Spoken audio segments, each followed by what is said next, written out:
So, this is the end of hour one of the Jesse Lee Peterson Show. Cowards in the White House were resigning after yesterday's mostly peaceful protests.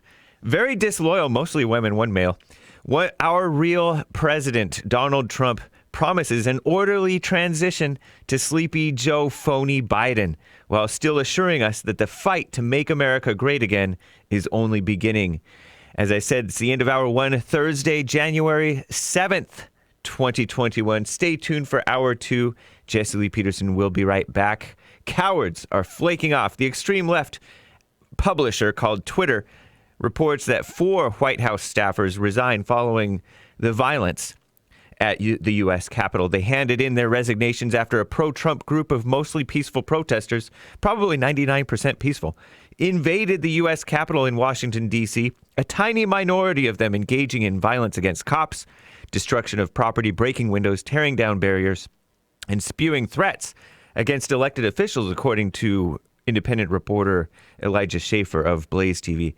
Far-left Bloomberg reports that Deputy National Security Advisor Matt Pottinger, a former journalist and so-called Marine, his father's a banker and a phony politician, pro-LGBTQIA stuff, resigned on Wednesday afternoon, and the First Lady's Chief of Staff, Stephanie Grisham, another woman, resigned. White House Social Secretary Ricky Nichetta, an Italian female event planner, and Deputy Press Secretary Sarah Matthews all quit Wednesday as well. In a statement, Sarah Matthews says she was deeply disturbed by what she saw today and emphasized the importance of a peaceful transfer of power. Good riddance, lady. Far-left smear outlet Wikipedia is accusing President Trump of incitement of the riot that took place. It was a riot. Incitement is the BLM lies spread by mainstream media, Twitter, Facebook, YouTube, Democrats, and rhinos. Trump is perfectly appropriate and classy. As you may have seen, anti-American extremist Twitter deleted Trump's video calling for protesters to go home in peace and locked his account on American Facebook as well.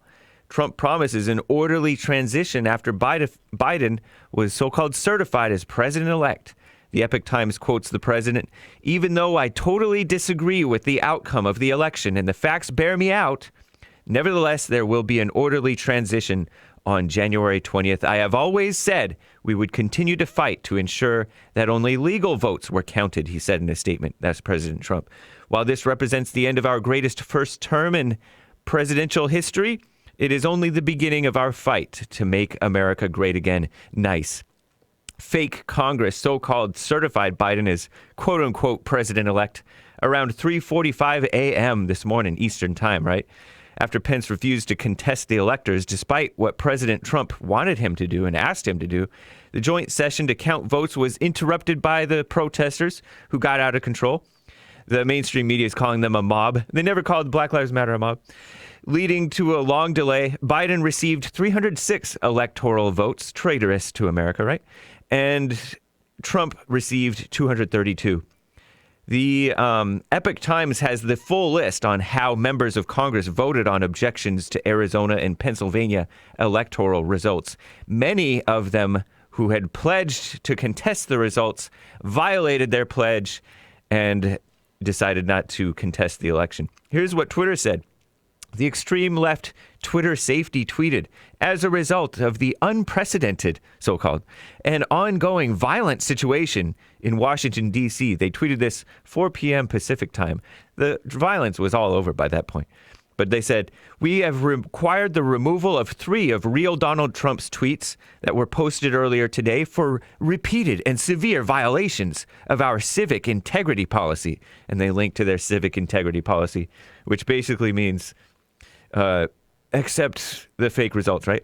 This means that the account of real Donald Trump will be locked for 12 hours following the removal of these tweets. If these tweets are not removed, and to this point, I don't think that they've been removed, the account will remain locked. Future violations of Twitter rules, including civic integrity and violent threats policies, yeah, right, will result in permanent suspension of real Donald Trump's account. He said nothing wrong. They're just liberals.